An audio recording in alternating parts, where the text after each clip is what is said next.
Fisherman's Post. More fish, more often. Hello, everyone, and welcome to the Fisherman's Post Saltwater Podcast Series. This episode is titled Bottom Fishing Beyond the Break. I'm talking to Captain Byron Shults of Bogue Outdoors out of the Atlantic Beach area. We're going to be talking about depths in relation to species, rigs and tackle, rod and reel setups, fishing conditions, and boat handling. So a lot to talk about. My name is Gary Hurley of Fisherman's Post. Fisherman's Post has been serving the saltwater fishing community of North Carolina since 2003, bringing you fishing reports, fishing information, fishing tournaments, fishing schools. And here in our latest and greatest effort, the Fisherman's Post Saltwater Podcast Series, where we reach out to our captain and guide friends from up and down the North Carolina coast and ask them to share with us their insights, their knowledge on how to catch more fish more often. And in this endeavor, in this creative project, I am joined this week, just as I am every week, with Billy Thorpe of Thorpe Creative. Welcome back to the remote studio, Billy Thorpe. Hey, what's up, Gary? Good to see you, man. You've been having a good week so far? Everything good? I have been having a good week. You know, spring is in the air. You know, we're not quite there, but it's in the air, and excited about the season ahead, just as I'm excited to talk to Byron about one of my favorite offshore pursuits, the old bottom fish. Yeah, I imagine you've been on his boat many times while he's putting the rod in your hand after he hooks the fish. It's things like that. So yes, I can go way back and talk about all those times. I'm excited to hear. Hey, remember when you hooked that fish and you handed me the rod? Yeah, that was fun. And then that other fish where you like brought it halfway up and then asked me if I wanted to finish. And I said, sure. Yeah, that was great. Those were good times. Yeah, I imagine so. That's a lot of your stories. We should do an additional podcast per week called Gary's Fishing Stories. And it's just called He Handed Me the Rod with Gary Hurley. What do I do with this? Oh man, too much fun. And maybe our sponsors will sponsor that second show too. So we do have some amazing sponsors for the show. For this episode, we got Bland Landscaping. So let me go ahead and pull up their graphic here. If you're watching this is Bland Landscaping Company, and they are looking for people, men and women, who like to be outdoors, who like to get up early, go to work, get off early, be with their family, their friends, cracking a cold one and hanging out on the boat and hanging out hunting and all that kind of stuff. So our kind of people, they support the show. We really appreciate them. And then also they do a slew of different types of projects. Just go on their website, blandlandscaping.com, and you can see all the stuff they do. So maybe you want to hire them or maybe you want to work for them. So yeah, pretty good options there. Right on. Yeah, we love the relationship. Makes sense, man. I like someone that their business model is take care of my employees and they'll take care of me. And it's a company I want to align with, and that might be a company you know people out there want to work for. Yeah, absolutely. And then next up we got Marine Warehouse Center. You guys know them. They've been on for a lot of episodes now. I don't even know, over probably close to 100 with us. So we really appreciate those guys. I don't know what episode this is, but it's pretty close. So we'll get a quick word from them and we'll be right back. Warehouse, we have everything. We have new boats, we have parts, we have accessories, new trailers, we have a complete service department with highly trained technicians. Anything you need to get out on the water, we have it. At Marine Warehouse Center, as we've grown over the last few years, now have a large section of marine supplies from start to finish for all your boating needs. What I love about this region is to be able to get out on the water, and also we love to be able to get you out on the water. The best part of working at Marine Warehouse is being able to get involved with the customers and share a love for the water. There you go, Gary. As always. They are, man. They're my people. And they're part of the fish and boating community. You know, they're also well underway getting ready for a new season. And, you know, and when I say they're part of the fish and boating community, you know, I can back that up with like so many examples. For one, they fish all of the Fisherman's Post Inshore trail events, man. Ocean Isle, Topsail, Southport, Carolina Beach, Riceville Beach. Man, they fish, they compete, they're at the weigh-in, they're at the registration, man. You know, they don't want to just sponsor, they want to be a part of it. And I think that's part of their mantra in general with fishing and boating here in southeastern North Carolina and in Charleston area. Yeah, absolutely, man. And worldwide, they'll ship it to you and they'll ship product. And they also have some pretty dope apparel too. So there is the hat, and I'm typically wearing it. Got a little damage on the back of my head. I don't want anything touching it. So I did still want to show off the hat, though. If you missed the hat, and for Steven out there, you know who you are. I got the camera mirrored right so you can read it. Since you're having trouble figuring out what the initials meant. Little victories. Congratulations. Exactly. All right, Gary, I'm going to show you a fish picture, and we'll go from there. So here we go. We have James Picklesheimer hooked this gag grouper on cut Boston mackerel while fishing a live bottom in 80 feet of water off of Topsail Island. Good looking fish. I don't know if I've ever caught a gag grouper, Gary, but I know you have. I know you and your wife are grouper kings and queens. My wife, man, she's got the affinity for it, man. She's on the preferred list of Captain Dave Gardner, head boat Von de Kay, man. She is on the grouper approved list. When only accomplished grouper anglers can get on the private trip, she is near the top of the invite list. And little known fact, Leslie also hooks fish and hands Gary the rod when she's on the boat. She does not. She would not. That's great, though. I'd like to ask her. That would be interesting to ask her. Hey, you mind? You care? Can I finish that for you? Hey, but listen, Terrell had not only a joke. I mean, I don't know if you call this a joke. Terrell asked if he could do a riddle. And riddle. Okay. I said, sure, you can do a riddle because it's not like you're doing jokes. So that's here mean, you go. Gary. Are you ready for Terrell's riddle / joke? I don't know. You tell me what it is afterwards. 3 men are on a boat. They have 4 cigarettes, but nothing to light the cigarettes with. What did they do? I don't know, man. This reminds me of the grade school. How many strawberries does Susie have? I hate Susie. I never can figure it out. This is different. I'll tell you what they did. They threw 1 cigarette overboard, and the boat became a cigarette lighter. Okay, that's pretty funny. I was gonna give that the sad trombone, but it deserves an applause. It's clever. Gary, that was good. Thank you, Terrell. Terrell works so hard. I'm a big fan of his. He comes up with this content, sends it to us. It becomes a big part of the show. I cannot believe that you crap on him as much as you do, Gary. But whatever, man. Whatever. All right. Hey, I'm going to remind you of Billy's best takeaway. But as we do before that, I'm also going to remind the audience out there that we are underway with weekly fishing reports. So weekly fishing reports, online only, behind a paid wall on fishermanspost.com, video and audio delivery. And again, these are only inshore reports here in our first year of offering them. We had a bunch of people sign up for the charter membership, and we will be releasing these every week. Go to fishermanspost.com for more information. You know, it's all there on the website. And it's immensely popular already, and another great creative project for us, man. It's something I've certainly enjoyed. And as I said, getting back to the roots. When Fisherman's Post first started, it was a weekly paper. And so it feels good. It feels right. It feels comfortable getting back to another weekly report delivery, albeit much more updated in the video audio delivery. Yeah, man, it's going to be good. I'm excited. We got a lot of great stuff lined up. So can't wait to work on it, get it all out there. And for our members only. So come check it out for sure and get that special pricing. So appreciate it, man. Billy's best takeaway when I come back from talking with Byron. But right now, that's what I'm going to do. I'm going to introduce to the podcast, welcome him back to the podcast, Captain Byron Shults, going Bogue outdoors out of the Atlantic Beach area. Welcome back to the show, Byron. Hey, Gary, thank you. It's great to be here again. Yeah, man. And getting ready to talk bottom fish with you. However, as you know, it is tradition on the set to answer 2 questions before we get to the main event. Are you ready for question number 1, sir? Go ahead. All right. Question number 1. Why should we listen to anything you have to say about a bottom fish out past the break? I guess the best supporting argument for that is pretty much when shallow water grouper season ends in December, January 1st for commercial fishing, snowy grouper as well as blue line tilefish, 2 species that are in this region of beyond the break bottom fishing, are my main sources of income. I fish primarily in the deep, past 30 fathom curve, other than beeliner fish, pretty much January through May 1st.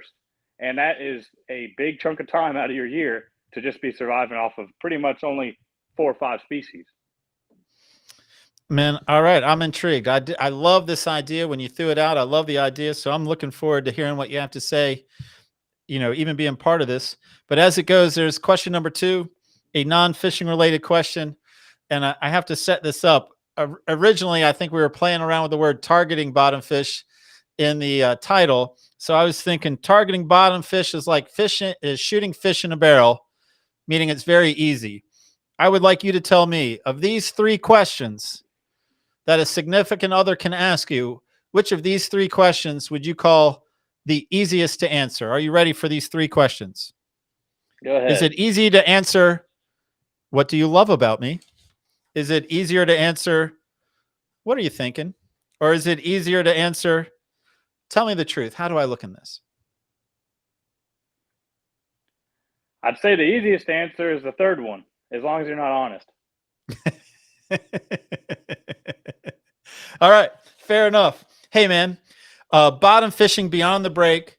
I think we were talking about depths in relation to target species. So I guess you're setting us up with, what we can expect before we start heading out there and how we make it happen. Is that true? Sure. Yep. That's pretty much where we're going to start this off at. So let me paint you a picture. Standard issue, when you're going to the break, let me first start off with, you're probably not just going to go there to bottom fish recreationally. It's a long ride from most places. Here in Beaufort Inlet, where we fish out of, you got about a 40-mile run, Big Rock area, somewhere like that, where you're going to finally meet that 30-fathom curve that drops off deeper all the way up 60, 80, 100 in a matter of a couple miles. And when you go to those depths, usually you're going to be targeting pelagic species, so dolphin, wahoo, tunas, sailfish, marlin, etc. Let's say you make all that big run and you've done it a bunch, you're burning a lot of fuel, which is really hefty this day and age, and it's just not quite panning out for you. You're catching a few junk fish, you're really not producing the level of meat that you want to bring home or excitement, and you want to mix things up a little bit. The beauty of it is you've now put yourself in a whole different realm of bottom fishing, considered deep dropping to some, or for me is just past the break. It's not technically deep dropping. We're not targeting swordfish here, but we are fishing in depths up to 100 fathoms, 130 fathoms for some of these big grouper and other tile fish. So I guess we'll take it back now to, you're getting out there, and let's start talking about going down the slope. So we hit 30 fathoms. 30 to 50 fathoms for most people is where they're going to troll for wahoo. As you're doing that trolling, working up and down various rips, various tide and current and grass and other conditions you're going to target. Maybe you're marking some bait, and you mark some stuff on the bottom. Take note of those things. Go ahead and just hit a mark on your machine as you come across some interesting bottom. It might not be per se an actual mark of fish or a cloud of fish on the bottom, but it might be a jagged edge that comes up and meets a nice point. And you may see some other structure down there and rock formations based on how your sounder is picking it up that looks intriguing. Those are all going to come into play when it comes to targeting the various species that we're going to shoot for in this beyond the break bottom fishing. All right, I follow. So, it does make sense with gas prices that we want a couple of options. So it's not even necessarily the main event, but it should be absolutely part of the plan in case it's just not a banner day. And so you're out there. Other than trolling and marking spots, are there other areas that you would just say, if I don't mark something, I know that these areas typically hold bottom fish? And I'm not talking about you who does it a lot and has machine marks galore in your machine, but the recreational angler or casual angler you're addressing in the podcast. Do they have to troll until they find something, or is there another way to figure out where they might start the process?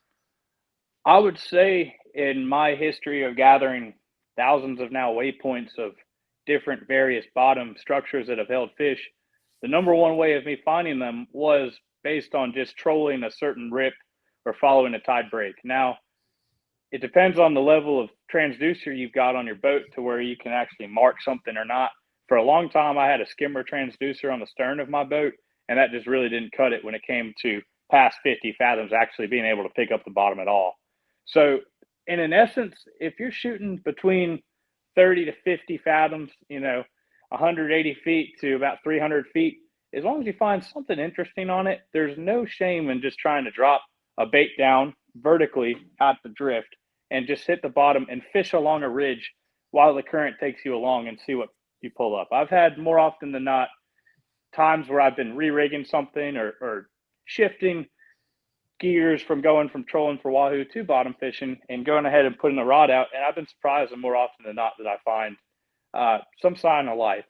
And when you do that, when you actually do randomly drift into fish, it's always good also to lay a mark there. And if you're one of those people that you just don't have the technology or the capability to mark good bottom or mark good fish, or you're just new to it and you don't know what fish maybe even look like on your machine, marking that spot and then going back to it and riding over it a few times and picking up the characteristics of saying, okay, what caused that fish to be there? What structural element did I not pick up on the machine? And why did I just catch that yellow eye snapper or large beeliner right there?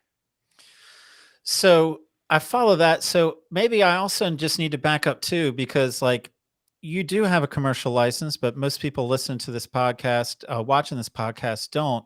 So back up for me again, because yeah, man, I love grouper fishing, and there is that period from January to May where it just can't happen. So I guess make sure I understand, for the guy who doesn't have a commercial license, what can they accomplish out there from January to May? And again, this is April, and so we're close to it. And then tell me what happened. Does it change at all as I get into the summertime, after the grouper season opens up? Like, set the stage for me about my possibilities. Yeah, absolutely. So as we're going out there this time of year, I mean, this is going to be the peak time of people putting the boat in the water for the first time and sending it out there trying to go find a wahoo, let's say, or they just want to go bottom fish, but they know grouper season is not open yet. That first little bit of the break, which I need to back up to, I like to get ahead of myself as well. It's just so exciting. As you hit the break at 30 fathoms to the 50 fathom mark, you're picking up really large beeliners. I mean, we call them in commercial fishing the 5+ size. All the 5+ size beeliners, which are 5 pounds and greater, I've caught have all been past 30 fathoms. And when you find them out there, it's a really exciting fish to actually catch. I mean, they fight really good when they're 5 pounds. Furthermore, you'll catch what are called silk snapper, which are yellow eye. They look like an American red snapper, but they're not. They're called a silky, and they have a yellow eye is what they go for in layman's terms. Another great table faring fish that you'll also find this time of year that's not regulated until May. In that same water column, we'll find what I'd call a silver, which is a red porgy, which is another excellent eating fish. It looks like a silver snapper pretty much, but it's a porgy actually, and that's another fish that guys will target out there on the break. As we go deeper, a lot of those blue line tilefish and snowy grouper, which are going to be past 50 fathoms up to 80, on up to even 100 or 150 fathoms, the blue line tilefish and snowy grouper are what's going to open up in May, as well as golden tile is another species. Okay. So what are we going to do now, man? Again, this podcast is being released in April, so I guess just about everything is a possibility. We certainly want to know about blue line and snowy as well. I mean, I think there's a lot of curiosity there. So what are we doing, man? You're out there and we're seeing some spots. You've got something that's intriguing. What happens next on the Go and Bogue boat? So I'll tell you what had happened the past 2 days. I fished yesterday and the day before, and I was hit with two things that are very, very difficult for deep dropping and bottom fishing past the break, and that is current. On Monday, I got out there in the deep, and I had 5 knots of current, almost a record for as much current as I've ever had. It had a little bit of wind behind it too, so I'm not attesting all 5 knots of that to current. But when you think about that in the realm of bottom fishing and getting your weight to the bottom on top of maybe a small structure piece that maybe only a few feet wide, or a cloud of fish that might only be 100 foot wide on your machine, that's a big task to predict how far up you're going to drift till you drift over those fish. the best thing to do when it comes to that is if you see a hard break, and especially when the hard temperature meets. Yesterday, we had a 71.5 degree temperature meet a 76.7. When I saw that, you could noticeably see the rip that warm water, as well as the current, the tide that was with it. So as soon as I passed over that, even though I wasn't another 2 miles from my spot, I stopped. I went ahead and put the boat in neutral, and I saw how much current I had there, because that's a good prediction of what I'll have further out, and it saved me a couple miles. So as soon as I came over that tide rip and realized I had about another 4 knots of current, kind of like Monday was, I just said, forget it. We're going to have to go and do something else, because it's just inefficient and very tough fishing when you're trying to target these species with that much current. What is the number that tends to be the deal breaker? Like, you can manage current up to what, and then after that, it's just a mess. So we'll go through that based on maybe depth and also species. So these fish that are not married to the bottom, let's talk about beeliners, silvers, the red porgies, and even the yellow eyes. Those fish are a lot more able to be fished for effectively with current. That cloud of fish, they may not follow your boat, but they'll at least swim off their direction and come and find your bait most of the time, as long as you're within their general vicinity. So that 30, 50, 60 fathoms, I'd say you could fish up to about 3 knots of current, maybe a little bit more even, if you have enough lead to get down there and enough arm power to pull them up. Now, deeper, the snowy grouper especially, I want to have at least less than 2 knots of current in an ideal world, especially for the bigger fish, because I need to be very accurate with where I'm dropping my baits, and I need to make sure I'm getting it right to the spot that I'm trying to get to. And that's a difficult task as we get deeper with larger baits using more lead and anticipating a longer drift. And with all the data out there, with all the resources that can help you with planning a trip, I mean, there still just isn't a way to accurately predict what kind of current you're going to experience out that far, is there? There's a few, techniques you can use. The best thing to do is just pick up a ROFS or a Rip Charts subscription, which I'm not plugging either of those companies, but they're the most utilized, at least as far as sport fishermen are concerned, and see where the hard temperature breaks are, and usually predict that that's where the current is going to begin. It's not always the case, but especially this time of year when that warm water is moving in, or after a big front like we had come through, something like that changes it up like that is going to be definitely a sign of hard tide. There's some free satellite shots of the water temps as well, but those tend to be a little less accurate. Okay, so if I'm not sure I'm understanding. So if there is a hard temperature break, are you telling me if I stay inshore of it, inside of it, then I'll experience less current than if I cross over? Correct. Okay. So if you're looking at the coast here, and all of a sudden you have like a yellowish color, and it meets like a hard red, like a really hard defined red line, that's an indication of a hard tide. Now, if you see a general easing into that coloration, like not a very hard break like that, but if you see like a very subtle, or even sometimes you'll even see what's like known as backing tide, where it's actually looping up and coming back the other direction, you can actually pick that up just by looking at the satellite shot. The harder the break is, usually the more current that you'll experience on the far side, on that red side where the warmer water is. And that's just, that can be typical of even later in the year when you're not deep dropping inshore fishing for gags and other shallow water species. It's very consistent with that as well.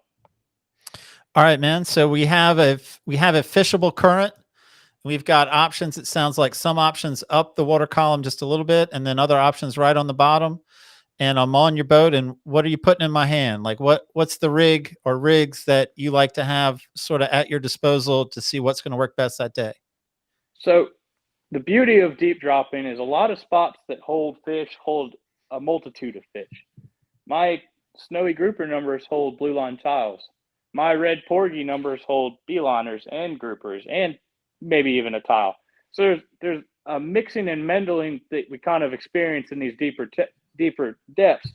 And so what I'm going to do is I'm going to set you up with a rig that can handle it all. So I like to use a 2-hook rig with 2 3-way swivels between them, about 18 or 20 inches off of both three ways and about 3 feet between the two swivels. And my top hook is going to be a smaller 7/0 circle hook. And my bottom is going to be probably maybe a 10 or a 12, depending on if there's going to be groupers there or I think there's going to be tilefish there. I think the biggest takeaway when it comes to rigs is you want to use a hook that you're not going to exclude yourself from catching something. And what I mean by that is if I know that there's grouper there, I want a big hook to make sure I don't pull them off. But I don't want to forgo catching a 10-pound tilefish or a 5-pound beeliner out there in the deep just because I think there's big grouper there, and so I only have big hooks, because they're going to end up just picking the bait off there, and you're not going to hook them. So pick a hook that's going to suit all these species, especially when you first get started. Once you kind of have a consistent catch of spots, you can start tailoring your rigs a little bit better to where you're at, where you're targeting, and what you're catching. Man, if you said it, it just didn't resonate with me. But leader length, and I don't think you mentioned type of leader. So what about that? Do you have opinions? Sure. Honestly, this day and age, I just go cheap with it. I mean, I've caught 30, 35, 40-pound snowies on 80-pound monofilament. Just a normal skein, 100-yard skein and a little pack like that is usually suitable for most fish. You will break them off and you will chafe them off, and that to me is more on what rod you're using and what reel you're using to pick them up more than the rig itself. If you're allowing the fish to pull drag on you, or you're not able to suitably pull them up against the current or against the lead that you have there with a insufficient reel setup, that will cause the fish to chafe off more than just the fish being big. So I guess, man, that sounds like a pretty logical segue into rod and reel setup. It seems like you set this conversation up pretty nicely. I appreciate that. What do you got? So personally, I use the Daiwa, the Tanacom 1000s. They're efficient for me. They are suitable for a lot of different species. I'd say on the bigger end of groupers, you definitely got to know what you're doing as far as working the fish up. The Daiwa Tanacom does not like reeling against the drags. You'll burn through drag washers quicker than you know what to do with. So in essence, you're really trying to set the drag harder and using the variable speeds of the reel to predict when the fish is digging and slowing the reel down. So you're not reeling against the drag, but you're also not letting the drag slip. That's the best technique when it comes to the bigger fish with the Daiwa Tanacom. What am I thinking about? The Shimano Beastmaster also has a feature where it'll actually do it itself like that. That's a very nice reel. Get into the bigger reels that a lot of guys use for sword fishing. I utilize, LPs and hookers. These things are used for majority of commercial fishing, and we can actually lead this into also the catch and keep limits of these fish being relatively low, to where a lot of the times if you're a sport fishing angler, there's no shame in just bottom dropping with a rod and reel, a hand crank combo, especially on bigger grouper spots. The recreational bag limit for snowy grouper is just one per vessel. So if you're only keeping one fish on the boat, there's a lot to be said to be able to just hand crank that fish up from 600 feet rather than utilizing an electric reel. Yeah, man, I follow that logic. I'm with you out there. And what about it? And I don't know, what about bait? I think, I guess that's the next logical choice here. Yeah. I fished with you. I know you like variety when I'm inside the break. What about when you're outside past the break? So I think the best way of thinking about it when you're out there is just putting something down there and making it stink. I mean, that sounds so rudimentary, but it really does not depend, other than maybe shark predation. If you have bad sharks, I wouldn't use something so bloody as maybe an albacore. But my favorite baits personally, I'll go ahead and say, I like using squid for the snapper, the yellow eyes, the silkies. The red porgies will eat the squid. A snowy will eat a big chunk of squid or a whole squid. But the tilefish and the other fish will bite away at it. So if you're going to target the snowy grouper specifically, I like using a whole Boston mackerel, a whole Spanish mackerel head, not a very big one, maybe just a barely legal size Spanish mackerel, frozen whole, down there works great. And like I said, as far as what you got, like I said earlier, if you're out there trolling, you've got some ballyhoo that are prepped, and you just have nothing bite. You go, oh man, I'm gonna have to throw this away, or it's too far gone. Just cut it up into half it or quarter it, and then put it down there on some hooks and see what happens. Because a lot of the times these fish aren't picky; they're hungry, and as you get deeper, they're biting a lot off the scent and a lot off of what they're picking up, not so visually because it's so dark where they live. And so as far as the bait, I'll ask this question because, again, I love to bottom fish, and it seems to me like I'm battling keeping bait on the hook long enough. And now if we're dropping down even further, especially if you've talked me into trying to catch my snowy on a hand crank, I don't want to bring up an empty hook. I don't want to lose my bait just as soon as I get down there. So if you're hooking a whole Spanish, or I'm more curious, I guess, about the Boston mackerel, because I use that regular. How are you hooking a Boston mackerel? I mean, what's your experience with trying to keep bait on the hook because it's down so deep? So I'll say the first thing that you'll experience deep dropping versus shallow water fishing, especially during the summer months, is the lack of pecker fish. There are not ringtails that live in 300 feet of water, thankfully. You will not experience a lot of little fish pecking away at your bait like you do in the shallower water. It does happen. I mean, there's smaller tile fish and smaller other species that you're targeting that are just too small to get the hook in their mouth that will be down there and pecking at it. Going back to the Boston mackerel, the fresher, the better. If you've had some Boston that has sat around, you've thawed it, froze it again, thawed it again, froze it again, it's not going to stick on the hook too well. It's going to be pretty rotten. If you got a fish like that and you're running low and you got to use it, I just try to hook it maybe even through the gill plate or something around the head where you can kind of get the bone and spine through the hook, through the circle hook, and that tends to yield well to taking the rod all the way down with your rig and your lead and actually getting a bite on it. And so if we are drifting, am I instructed to put it down on the bottom and we're going to drift it along the bottom? Is it give it a crank? I mean, how do you, if I'm on your boat, how do you instruct me? Yeah. So now we're talking technique. So you've got a drift set up. The first thing, if you got your mark and you're fishing this area and you know that there's fish there, you might have just been randomly drifting, you got a bite. Okay, you reeled it up, found a fish, and you marked it, went around, and you found where the core fish are. I'm going to figure out which way my boat wants to drift. Something I've covered, I think, in our other podcast, or maybe at the Fisherman's Post School up here in Moorhead, but every boat drifts different. And utilizing your engines to slow your drift and to help aid in not creating a tangle, especially if you're fishing more than one line, is huge. That's what separates people who are good at this and people that are great from this is boat positioning and being able to accurately forecast where your lead's going to hit the bottom and being able to fish up to 4, maybe 6. Shoot, I know guys that would do it with 10 rods back in the day and drop and be able to have nobody tangle and everybody catch a fish. And that really comes down to just good boat handling and good predictions of both your craft and the conditions.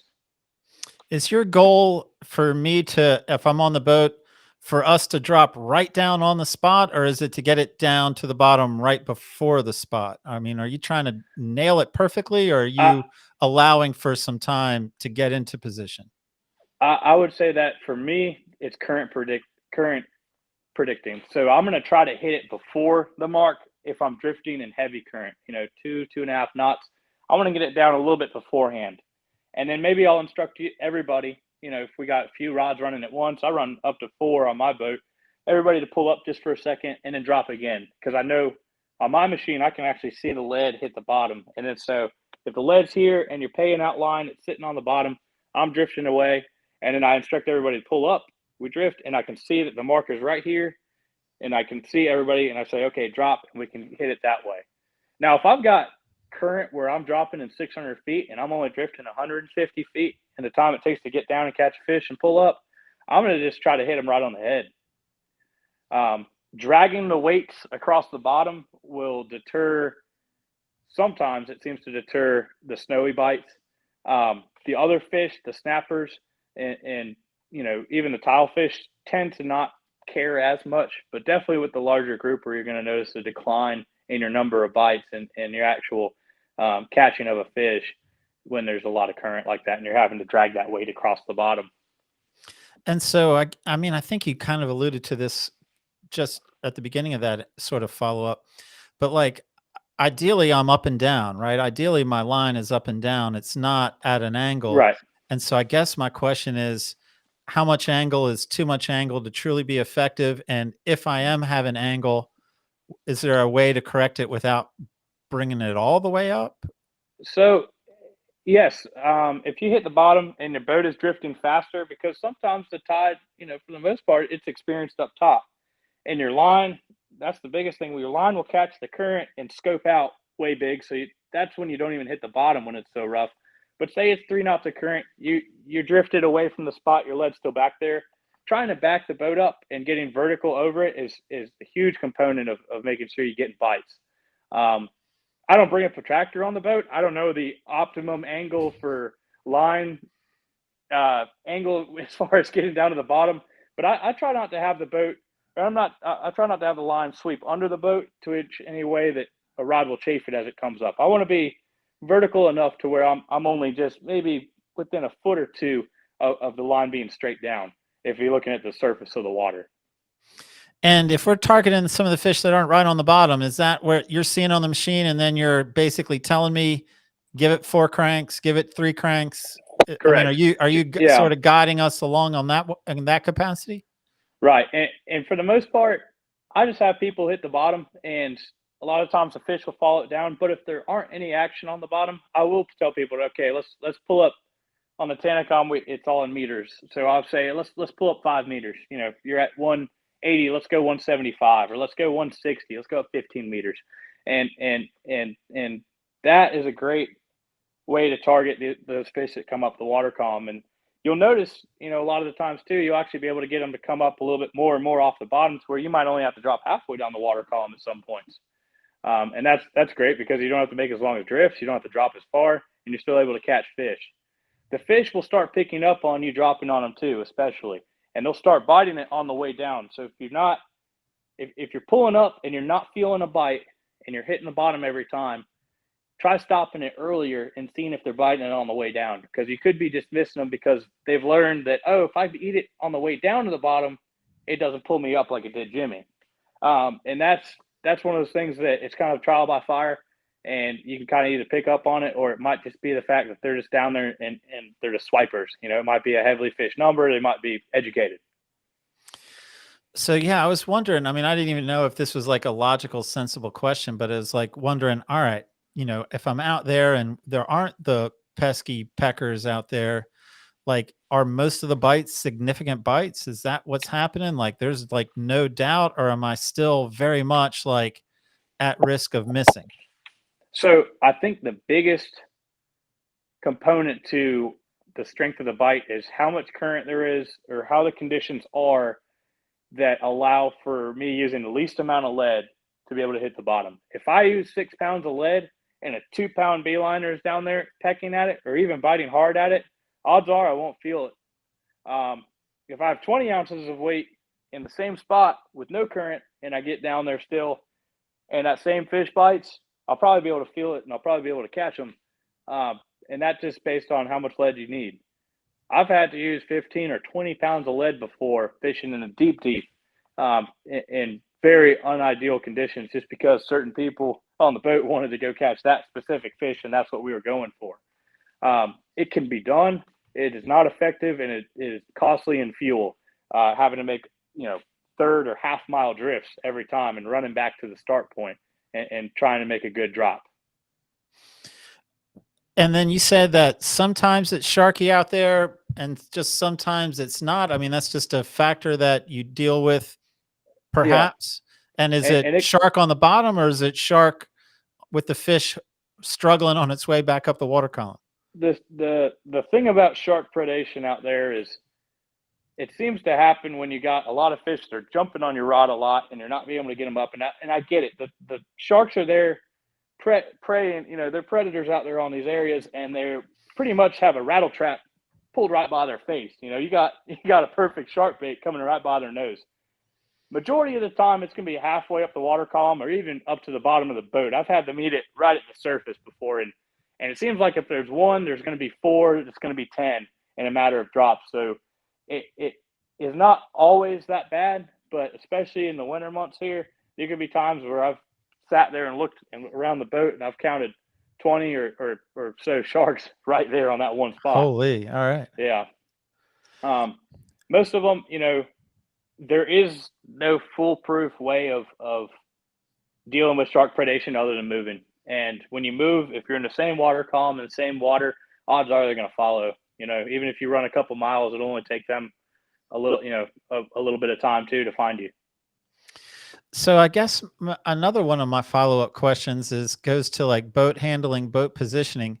So I guess like with a couple people on the boat, you're trying to have the boat drift like in a perpendicular position so that we can have 3 or 4 down the right side or the left side of the boat. So if that is the goal, and you can tell me whether it is or isn't, but if it is the goal, then how are you using the engine to sort of delay the drift if the engine isn't in a position to go forward or backward against the current? So we'll talk about, I guess I'll mention it in the 3 different conditions. So we got current, we got wind, and we got swell. My boat, a twin outboard, 27-foot Onslow, it enjoys backing into the wind. It wants to be stern to the wind at most all costs. So if I've got wind predominant over my current, I'll drift pretty much whichever way the wind presides. And I want to be pushing my way into the current as I'm dropping so that if I let off, I'm sweeping back over my marks, if that makes sense. So if I've got current over my wind, then I'm going to actually try to back into the current, let my lines out, get in front of me, and then I'm going to bump into neutral and come over top of them as we're hitting the bottom. And it might not be very much, articulating of the motors or more than just maybe dropping one motor in reverse just to get them out in front of you. I'll say another technique that is very well utilized is staggering the weights. This is huge when it comes to fishing more than one rod. I want my furthest stern, so if I'm stern toward the current, I want my furthest up current bait to be the heaviest, and I want everything else to be lighter. So I'll have maybe a 2-pound cylinder weight and 2 knots of current on my guys astern of the boat in the front of the current. And then the guys on the bow, they might be only fishing with 20 ounces. And that way, so when my guys in the back, they drop down, the guys in the front drop down, I'm back into the current. These front rods sweep way out front. And then these guys kind of come straight down. And I can see it on my machine as they're breaking apart as they're coming down off the boat. And as I get to the bottom, the mark's right here, they're coming down, boom, and then I pull the boat over top. And now I've got 4 rods fishing, 2 and 2, ideally, and they're spread out maybe 50 or 80 feet on the bottom. I like that staggered weight. I think I'm coming from more of a headboat philosophy where you want everyone dropping the same weight to avoid tangles because you're shoulder to shoulder.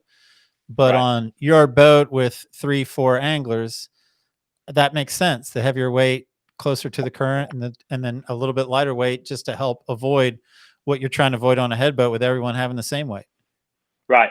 So it's different strokes for different folks, and it's definitely different techniques for targeting different species and different depths. And a lot of time, I guess, when you're on headboat fishing, you're either drifting with the current, which is going to keep you straight up and down, or you're going to be on anchor and very little current.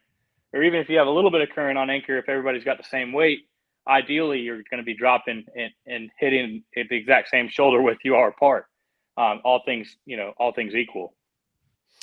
So I feel like we've gone through the show notes. I know I've had a good time just sort of letting this go and asking some follow-up questions. And so I guess I'd say, what else, Byron? What else did you have in mind to share, or that I didn't set you up to say? I would say that I guess first off, there's been a few meetings, by the South Atlantic Fisheries Commission who are adjusting the rates, and what I was struck with their data on this fishery is how much has gained popularity in the past few years. Really, it's staggering the number of recreational anglers that are now going out there and targeting these species. But as electric reels and sonar technology both advance and cheapen, and trolling and these other species are being more regulated, I can see it growing in popularity, and it is a very exciting, a very different technique and kind of fishing than a lot of people are used to. With that being said, the limits are pretty small. That's why, it doesn't make feasibility sense to really go out there and recreationally just target deep dropping species. You only get one snowy grouper per vessel, 3 tilefish per person, 3 red porgy per person, 5 beeliners. I mean, you can scrap out a good box, but if you're in those tough conditions and you can only catch 1 or 2 fish at a time, even fishing 4 double hook rigs, it might be more effective doing something else. But it's a great variety adder, and it's a great addition to that trolling if you're going to make that run. And I say this all just in current times when fuel's at such a premium. It's costing you, $500 to $1,000 just in fuel to get to these places on people's boats now. That's a lot of money to spend to just go out there and try to drop a lead on a few fish's head. So I definitely say be ambitious and adapt. And I think the most pleasure that most people have found in this fishery is not per se using it as a plan B, but really using it as an addition to. It's kind of just like, having a little spice in your life and changing things up a bit. And it is a really fun fishery to participate in. You can have a lot of fun, and you really don't know what you're going to pull up. I think the other thing is I also forgone a couple species that I just kind of thought about too that you'll be pulling up. One of them is the rosy, another bottom fish that's common, especially in the deeper snowy grouper numbers, as well as you've got big triggerfish out there.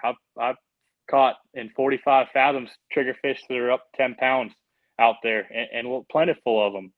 I think another one is a toro fish and a few other random species. You really don't know what you're going to find down there. Yellow edge grouper dwell down there as well, out of Beaufort Inlet. And, there's some other species I haven't even caught that are out there that dwell in the depths that are that deep, and nobody really knows about them. Man, I'm glad to hear you say triggerfish, because I've been on a couple of slow wahoo days where we turned to bottom fishing, which basically meant trigger fishing. And I almost asked about it earlier, but I was like, well, if he didn't mention it, he didn't mention it. Maybe that's just something else, maybe not out that far. But yeah, man, great. And I would say this is my point, just to make sure the audience is clear, that while you are a commercial fisherman, you are very much also a charter for hire. And so it is a complementary relationship you have. Your commercial bottom fishing experience makes you more effective as a charter captain, recreational charter captain. And so I guess I would ask you, on these trips, if you're booking me, if you're booking clients, do you start the day trolling and then switch over to bottom? Do you start bottom and then switch to troll? How do you run a boat if you've got clients on the boat that have booked you for a charter? Gary, it really just depends on what people are really sick about. What are they ill for? If they're like diehard wahoo fishermen, or they really want to catch a yellowfin tuna, we'll shift gears there first. Or if guys like dead set, I want to catch a blue line tilefish, I want to catch a red porgy, or I want to catch my a big snowy grouper for us. That can be our start, and there can be a mix of both. A technique I like too is, if I'm dropping at one spot and we've caught some few fish and it kind of slows down, I like to keep things ready to roll. So I'll have my riggers already out with the baits just angling in the water, and I have another spot 2 miles away. I'll just drop my riggers back, kind of troll forward, and just have everything kind of go right out, put my planer down, and I'm back to trolling. So I like to mesh the two trips together more often than not. It's not so much just, hey, we need to go target this or that. Current and other conditions that you really don't know for certain until you get out there, or it really, it's my tendency to steer crowd one way or the other. Well, Byron, I've enjoyed this conversation, man. This has been a good podcast. It certainly has me excited for bottom fishing opportunities heading into 2022. I also like your style of putting that towboat banner in the background, giving them a plug, man. I appreciate your loyalty to them. That's great. And I hope Scott watches this and hears that little jab in there. But man, thank you for the time, man. Thank you for the relationship. Absolutely, Gary. Thanks so much. Appreciate you and the Fisherman's Post doing everything, and ready to be not covered in fiberglass dust. All right, man. Talk soon. All right. Take care. Billy, are you excited to go bottom fishing? Yeah, man, I'm pretty stoked. That was awesome, man. That was a great episode. Got me fired up. That Cito banner got me fired up. I'm looking at you, Scott. I'm looking at you. You're watching. I know it. Call me. Let's get you on here for real. Let's get you a real banner on the show. I think that, yeah, man, one of the joys of any bottom fishing trip is you don't know what you're going to pull up. And when you go out bottom fishing beyond the break, like that is tenfold. That is certainly magnified. Like you really don't know what you might bring up. And for me, that's one of the joys of it. Yeah, man, it's super. And I know you've been way more times than I have. So I probably share more of your success stories than I do my own. But every time I go bottom fishing, I just have a good time. And you're right. It's like a surprise. It's like, oh, what is this? I have no idea. Can I eat it? No, idiot, throw it back. Okay. So, but man, I get a couple. Well, one takeaway I got early on was just about the freshness of the bait, like keep it fresh and don't, I'm the guy who's like, oh, this is old. I don't care. I'm just going to use it because I bought it or caught it or whatever. So that was a pretty good reminder just to keep your bait fresh. But then when you started talking about staggering that weight, and I'm telling you, every time I listen to these guys come on here and talk about fishing, I'm like, these guys are like scientists, man. They are calculated, and even though he doesn't have a protractor on the boat, like he knows what he's doing, like, and it made total sense. I'm like, oh yeah, this makes sense. Like, however he was talking about staggering the weight sizes, I really latched onto that too, which I heard you did as well during the interview there. So I was like, oh, okay, it was pretty insightful. If I had a boat, that's what I would do. Yeah, man, I think it's I like the commercial influence on them, because again, it just seems to be a very practical minded approach. Like, no, you don't need to buy fluoro, just get yourself a roll of 80-pound mono, 100-pound mono. Like I like that style of fishing. I mean, I'd be on boats where they have the best of everything available. That's fun too, but there's also just a joy, a pleasure in being very practical and being results driven. No fluff, no ego, no this looks cool or this feels cool, but just let's put some boat in the box. Put some fish in the box. Yeah, exactly, man. Yep. I like it, man. I like his style. So he's going to be a good time. So make sure you guys go book a trip with him and tell me how it is. Report back and say, man, this guy did it. He did the staggering weight. I will. So cool. I will book a trip with him and I will report back. I know you will. It's probably already on your calendar. He already knows, like, God, I got to work hard that day to get Gary handing him the rod. So that's right, man. Well, it's been super fun, Gary, and we just want to thank our sponsors of the show. Once again, Marine Warehouse Center. Thank you guys so much for sponsoring the show. Also, Bland Landscaping Company as well. And our sponsors support us. So please, if you can support them in any way by buying their services or going in with Bland and working for them and doing a really good job, then we really appreciate it. We really appreciate their support. And if you want to support the show, reach out to me, Billy@fishermanspost.com, and we can send you the information if you would like your company or you to sponsor the show. Scott, Cito. So anyway, Gary, anything else, man? Otherwise, we'll get out of here. No, man. Great show. All right. Great show. We'll talk to you soon.